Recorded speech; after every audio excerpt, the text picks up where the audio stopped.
Good morning.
নয়েজটা আমার বাড়ির সামনে হচ্ছে না, আর একটু আধটু হলেও নোংরাটা কম হচ্ছে।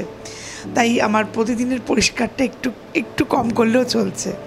যথারীতি আমার মালিক প্ল্যান্ট গাছটা অলমোস্ট না নষ্ট হয়ে গেছে, এটাকে আমাকে আবার চেঞ্জ করে নতুন গাছ লাগিয়ে ভেতরের দিকে লাগাতে হবে। এই যে আমার শ্যারু বুড়ি, পরীকে আমি আমার এখানেই লাগিয়েছি, যেখানে আমি যাতায়াতের রাস্তায় বারবার ওকে দেখতে পাবো।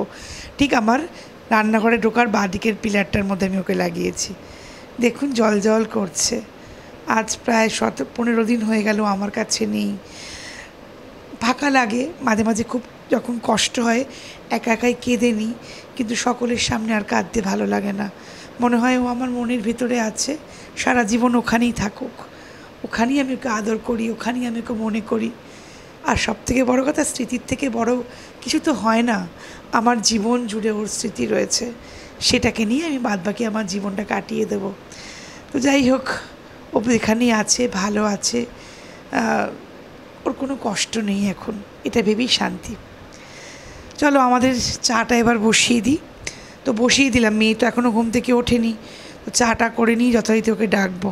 আর তারপরে আমার বাচ্চাদেরকে খাবার দাবারও দিতে হবে, ওরা বিস্কিট খাবে। দুজনকে বিস্কিট খাওয়ানো হয়ে গেছে, আর একজন ডগ ফুড খেয়েছে, তাকে দিয়ে দিয়েছি। ডাফলি ডগ ফুড খায়, ওকে দিয়ে দিয়েছি। বাদ বাকিরা বিস্কুট, আর ডিস্কো ডগ ফুড খায়। ডিস্কো ডগ ফুডটা না জানেন তো ভিজিয়ে দিতে হচ্ছে। ও না মানে একদমই ওই মুখের সামনে দিলে খাচ্ছে না, মানে খাওয়া নিয়ে একটু ভীষণই ট্যান্ট্রাম শুরু হয়েছে। যাই হোক, আর ওকে না খাওয়ানোটাও খুব চাপের, খেতে চায় না, মুখ থেকে খাবার ফেলে দেয়। তো তার জন্য ওর খাবারটা ওই ভিজিয়ে চটকে একদম গদ করে খাইয়ে দিতে হয়। তো আগে আমরা আমাদের চাটা করে নিই, তো তারপরে ওকে আমরা খাইয়ে দেবো। তো চাটা সকালবেলা চাটা না পেলে না দিনটা সত্যি একদম ভালো লাগে না, শুরু হয় না অ্যাকচুয়ালি। তো চাটা করে নিই। সকালে আমি চায়ে একটু না আদা দিয়ে দিই, তাতে না গলাটাও একটু, আমার একটু গলাটা না বসে যাওয়ার ফ্যারেঞ্জাইটিস আছে আমার ভীষণ, সেজন্য আর কি আদা দিয়ে চা খাই। এই যে আমার কন্যার খাবার যথারীতি ভিজানো হয়ে গেছে, এবার চটকে নিয়ে তাকে খাওয়াতে যেতে হবে। এটা একটা বড় কাজ জানেন তো। যতক্ষণ না ও খাবে, ওর পেট ঠান্ডা হবে, আমার শান্তি হবে না, আর ওর পেট ঠান্ডা হলে ওর শান্তি হবে। ও তো আর বোঝে না যে খেলে আমার পেটটা শান্তি হবে। ওর কত বক্তব্য, আমি যেরকম খুশি থাকবো আমাকে আমার মা ঠিক খাইয়ে দেবে, আর আমার পেটটাও ভরে যাবে। আর আমারই এটা চিন্তা, যতক্ষণ ওকে খাওয়াতে পারে। চলুন ওকে খাওয়াটা খাইয়ে দিই। এই দেখুন টেনে বার করলাম ওই ক্যাম্প খাটের তলা থেকে, কিছুতেই খাবে না, মুখ ঘুরিয়ে রেখে দেবে, মুখ খুলবে না। মানে এরমভাবে খাওয়ানো খুব চাপের আর কি। যাই হোক, তো দেখুন সন্তানরা না খেলে তো মায়ের চিন্তা যায় না, মার মনটা খচখচই করে। সব সন্তানরা পেট পুড়ে খেলে, পেট ভরা থাকলে মায়েদেরও শান্তি, সন্তানদেরও শান্তি। যাই হোক, ওদের খাওয়া দাওয়া হয়ে গেলে, সকালবেলার খাওয়াটা হয়ে গেলে আমি অনেকটা নিশ্চিন্ত। ওদের খাওয়া হয়ে গেলে আমার বাদবাকি কাজগুলো আমি করতে পারবো। ওকে খাইয়ে তারপরে আমি স্নানে যাব। স্নান থেকে এসে ঘরটার মোছা হয়ে গেছে মোটামুটি, আরেকবার একটু মুছে নেবো এই ঘরটা, কারণ ওর খাওয়ার পরে খাওয়ার ময়লাগুলো যেগুলো পড়ছে, বাসি ঘরটা মোছা হয়ে গেছে, বাদবাকি একটু পরিষ্কার করে নেবো। তারপর স্নান থেকে এসে পুজোতে ঢুকতে হবে। ওই দেখুন, দেখেছেন খেতে খেতে সমানে পালিয়ে যায়, আর টেনে টেনে এনে খাওয়াতে হয়। কী বদমাশই বলবো, মানে একদম মানে দুষ্টুতে ভরা।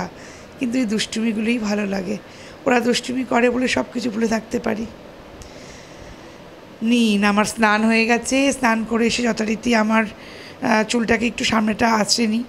ভিজা চুল আঁচড়ে না বড্ড চুল ওঠে। আপনাদের কি ভিজা চুল আঁচড়লে খুব ওঠে জানাবেন তো। আমার কিন্তু খুব ওঠে চুল, কেন জানি না। এক একটা সিজন থাকে এত চুল ওঠে। বর্ষাকালে তো ওঠেই, গরমকালেও ঘাম জমে জমে চুল ওঠে।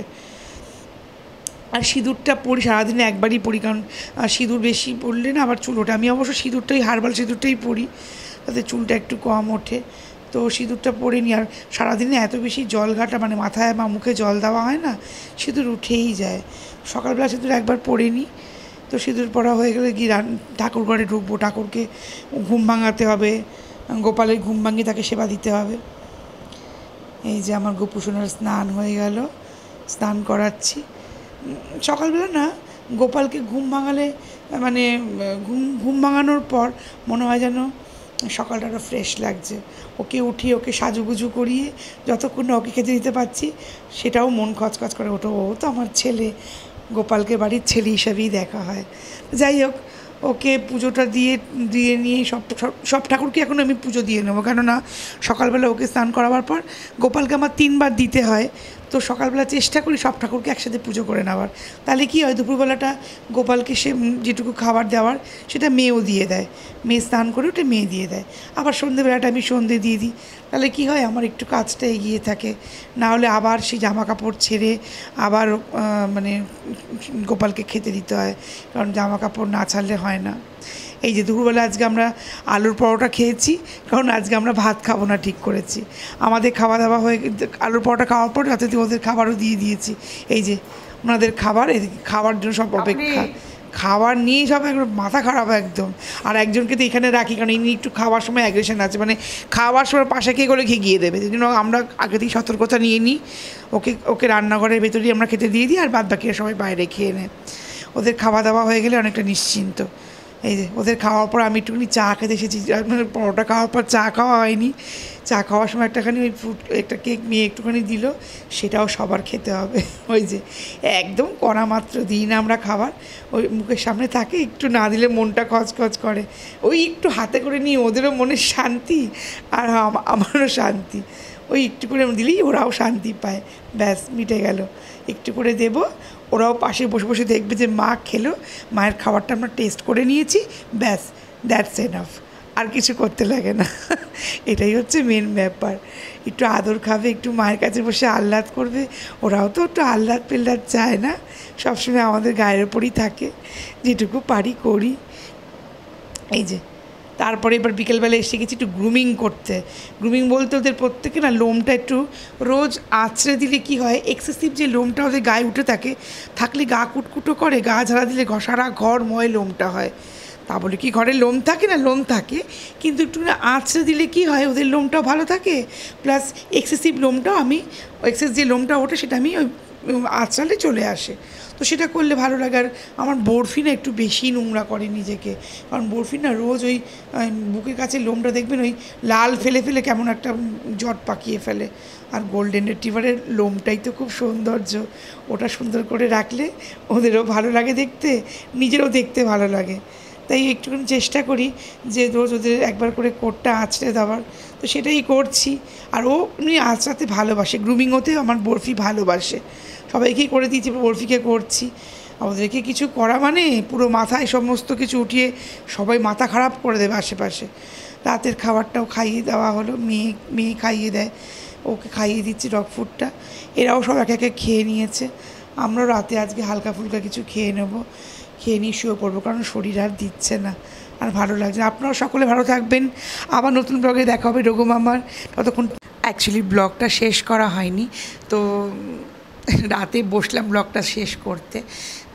তো আমার যে প্রতিদিনকার যে ভিডিওগুলো আপনারা আমার চ্যানেলে দেখেন, সেম মানে আমি আমার প্রতিদিনকার পেজেও আমার রিলস বা কিছু অ্যাক্টিভিটি শেয়ার করি। ডোগো মামার আমার যে পেজটি আছে, ফেসবুক পেজটি, প্লিজ সেটা আপনারা ফলো করবেন, শেয়ার করবেন, আর ভিডিও এবং কমেন্টসও করবেন। আপনাদের প্রত্যেকের সহযোগিতা আমার ভীষণভাবে কাম্য। আপনারা সহযোগিতা করলে আমি হয়তো 2 কদম বেশি চলতে পারবো। বা মানে অনেকেই দেখবেন, প্রত্যেকেই দেখবেন, আমরা প্রত্যেকে কী করি, মানে চেষ্টা করি যতটুকু পারবো সাপোর্ট করার। সবটা তো আমরা পারি না করতে, কিন্তু যেটুকু পারি আমরা সেটুকু সাপোর্ট করি। তাই আপনাদের প্রত্যেকের কাছে আমার বিশেষ অনুরোধ, আপনারা আমার ফেসবুক পেজটিকে ফলো করবেন, আপনারা কমেন্ট করবেন, শেয়ার করবেন, আর আমার ডোগো মামার যে ইউটিউব চ্যানেলটি আছে সেটিকে সাবস্ক্রাইব করবেন, বেল আইকনটা প্রেস করবেন অলে, যাতে আপনারা প্রত্যেকটা ভিডিও সময় মতন আপডেট পান এবং প্রত্যেকটা ভিডিও আপনারা দেখতে পারেন। Please do like, share and comment Dogo Mama and subscribe my channel Dogo Mama. আর আমি সত্যি কথা খুব নতুন একজন মানে কন্টেন্ট করছি, যে অনেক কিছুই জানে না, অনেক কিছু শিখছে। এডিটিংটাও আমার ভালো নয়, হয়তো এরমভাবে মানে করতে করতেই শিখে যাব একদিন। সেটাও আপনাদের সহযোগিতা খুব দরকার। আপনারা প্লিজ আমাকে ক্ষমা ঘেন্না করে নেবেন। আমার কিছু ভুল ত্রুটি বা কোনো কিছু যদি আমার ভুল হয় আপনারা শুধরে দেবেন। প্লিজ আপনারা কমেন্ট করবেন আমার ভিডিওতে, আমার সেগুলোর উত্তর দিতে ভালো লাগবে। আপনাদের কমেন্ট আমার কাছে খুবই মূল্যবান। আর আমার বাচ্চাদেরকে আপনারা প্রত্যেকে আশীর্বাদ করবেন, ভালোবাসা দেবেন, যাতে ওরা সুস্থ থাকে, ওদের জীবনটা ওরা খুব সুন্দর করে কাটাতে পারে।